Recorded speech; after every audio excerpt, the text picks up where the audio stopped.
নমস্কাৰ সকলোকে স্বাগতম জনাইছোঁ মোৰ ইউটিউব চেনেল দেউকাৰ পৰা আৰু মই বৰ্তমান উপস্থিত আছোঁ দক্ষিণ গাঁও এয়া লখৰা আপোনালোকক দেখুৱাইছোঁ গুৱাহাটী দক্ষিণ গাঁৱৰ লখৰাত এয়া মহাৰাস আপোনালোকক দেখুৱাম এই ৰাসভাগ হৈছে মূৰ্তি মহাৰাসখন আপোনালোকক দেখুৱাইছোঁ চাব মোৰ ইউটিউব চেনেল দেউকাৰ য'তে চাওক সৰ্বপ্ৰথমে লখৰাত এয়া দক্ষিণ গাঁৱত মূৰ্তিৰ যি মহাৰাস চাওক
হয় এয়া আছিল দক্ষিণ গুৱাহাটীৰ যি ৰাস আপোনালোকক দেখুৱালোঁ মূৰ্তিৰে যি তেখেতসকলে ৰাস অনুষ্ঠিত কৰে এখন সুন্দৰ ৰাস মূৰ্তি চেনেল দেউকাৰ জৰিয়তে আপোনালোকক দেখুৱাইছোঁ প্ৰথমবাৰৰ বাবে এই ৰাস ময়ো আহি উপস্থিত হ'লোহি আপোনালোকক দেখুৱাম পুনৰবাৰ মই কৈছোঁৱে আপোনালোকক এয়া যিহেতু মূৰ্তি ৰাস হয় সুন্দৰকৈ তেখেতসকলে অশেষ কষ্ট কৰি সমিতিয়ে সুন্দৰকৈ ইয়াত যি পৰিপাটিকৈ এই ৰাস মহোৎসৱ ভাগ আগবঢ়াইছে আপোনালোকক তাৰে কিছু দৃশ্যাংশ দেখুৱাইছোঁ আৰু লগতে লৈ যাম আপোনালোকক ইয়াত এখন সুন্দৰ বৃহৎ ৰাসৰ লগত সংগতি ৰাখি এখন বৃহৎ বজাৰ বহে মেলা বহে তাকো মই দেখুৱাম 50 টকাত এটি আপোনালোকে ছাগলী পাব তাকো দেখুৱাম কেনেকৈ পাব এই মেলাৰ জৰিয়তে ক'ত কোনখিনিত অৱস্থিত আছে মই ভিতৰলৈ সোমাই যাম সদ্যহতে আপোনাক দেখুৱাইছোঁ এই ৰাস যিহেতু মূৰ্তি ৰাস ভাগ অনুষ্ঠিত কৰে প্ৰথমবাৰৰ বাবে ময়ো দেখা পালোঁ আপোনালোককো দেখুৱালোঁ মোৰ ইউটিউব চেনেল দেখুৱাই যাতে কেনে পালে কমেণ্টত নিশ্চয় জনাব তো গৈ থাকক আৰু ভিডিঅ'টো চাই থাকক কেনে হয় পুনৰবাৰ কৈছোঁ কেনে হয় কমেণ্টত জনাব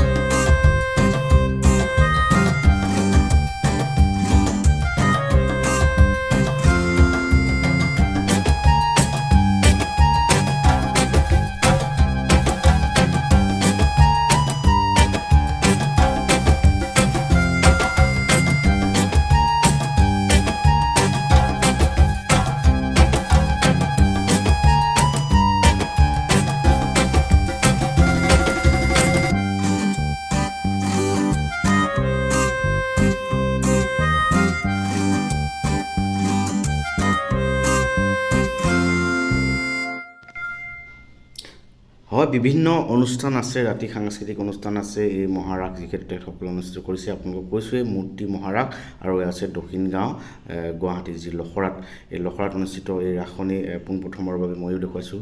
আৰু আপোনালোকে নিশ্চয় গম পাইছে মহামূৰ্তি ৰাস ভাগ কেনেকৈ তেখেতসকলে উদযাপন কৰিছে। পুনৰবাৰ কৈছোঁ, ইয়াতে এখন সুন্দৰ বজাৰ বহিছে, আপোনালোক কৈছোঁ মেলা বহিছে। মেলাৰ ভিতৰত যাম, তাৰ আগে আগে আপোনালোকে দৃশ্য দেখুৱাইছোঁ। শ্ৰীকৃষ্ণৰ বিভিন্ন ৰূপত তথা ভগৱান বিষ্ণু 10 অৱতাৰৰ পৰা আৰম্ভ কৰি গোটেইখিনি মহাৰাসত সন্নিৱিষ্ট কৰিছে। ভগৱন্তৰ শ্ৰীকৃষ্ণৰ যি ৰাসলীলা, পুনৰবাৰ কৈছোঁ এই ৰাসলীলা ভাগ আপোনালোকে কেনে পাইছে। ইতিমধ্যে দেখা পাই আছে লোকে লোকাৰণ্য হৈ পৰিছে, খন্তেক পাছতে আৰু ভিৰ হ'ব। ময়ো আহি যিহেতু অলপ সোনকালে পোৱা হৈছে, তথাপিতো আপোনালোকক দেখুৱাম, আৰু লগত মই মেলাৰ ভিতৰলৈ লৈ যাব বিচাৰিম। ইয়াৰ পৰিৱেশ আপোনালোকক অলপ দেখুৱাই যাম। মোৰ ইউটিউব চেনেল দেউকাৰ যেতিয়া চাই থাকিব। তো বন্ধুসকল, এয়া হৈছে পুনৰবাৰ কৈছোঁ দক্ষিণ গুৱাহাটী অৰ্থাৎ লখৰাত তেখেতসকলৰ এয়া মই ইতিমধ্যে মেলাৰ ভিতৰত সোমাই পৰিছোঁ, চাই থাকিব।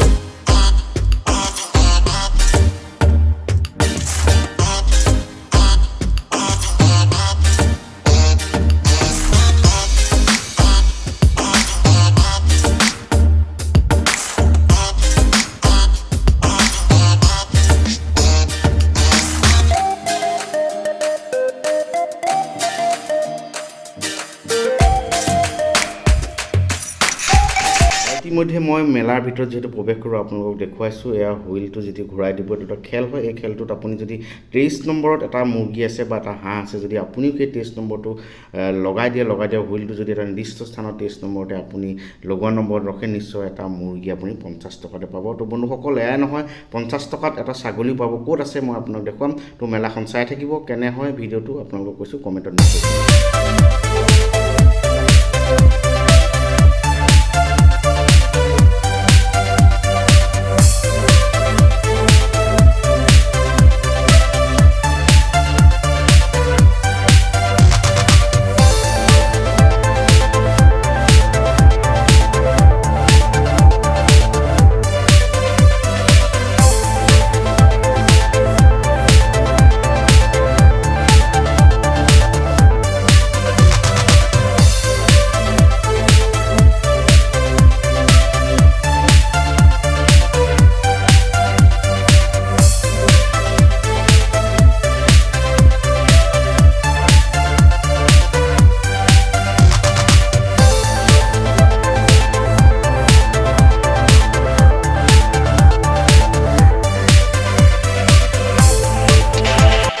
হয়, ইতিমধ্যে মই কৈছোঁ যে 50 টকাত এটা ছাগলী পাব, আৰু নিৰ্দিষ্ট সেই খেলৰ দোকানখন ইতিমধ্যে মই পাই গৈছোঁ। যদি 50 টকাত আপুনি এটা নম্বৰ কাটে, ধৰক 13 নম্বৰত যদি এই ছাগলীটো লাগি আছে, আপোনালোকৰ কাটাটো যদি এই হুইলটোত যদি 13 নম্বৰ ৰখি যায়, নিশ্চয় আপুনি 50 টকাত এই ছাগলীটো আপোনাৰ ঘৰলৈ লৈ যাব। তো বন্ধুসকল, চাই থাকক ব্লগটো।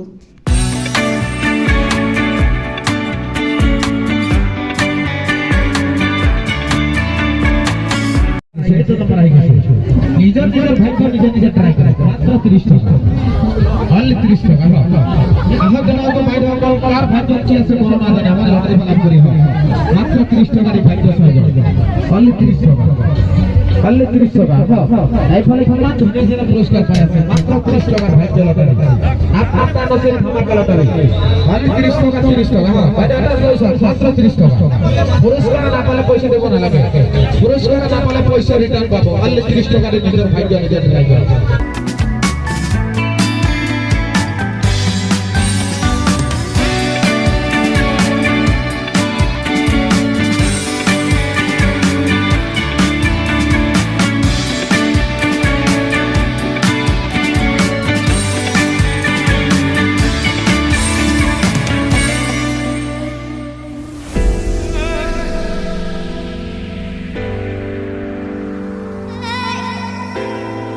Hey!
হয়ে আছিল দক্ষিণ গুৱাহাটীৰ লখৰাৰ যি ৰাস মহোৎসৱ আপোনালোকে দেখুৱালোঁ ইউটিউব চেনেল দেউকাৰ জৰিয়তে। তো মোৰ এই ব্লগৰ পৰা বিদায় ল'লোঁ।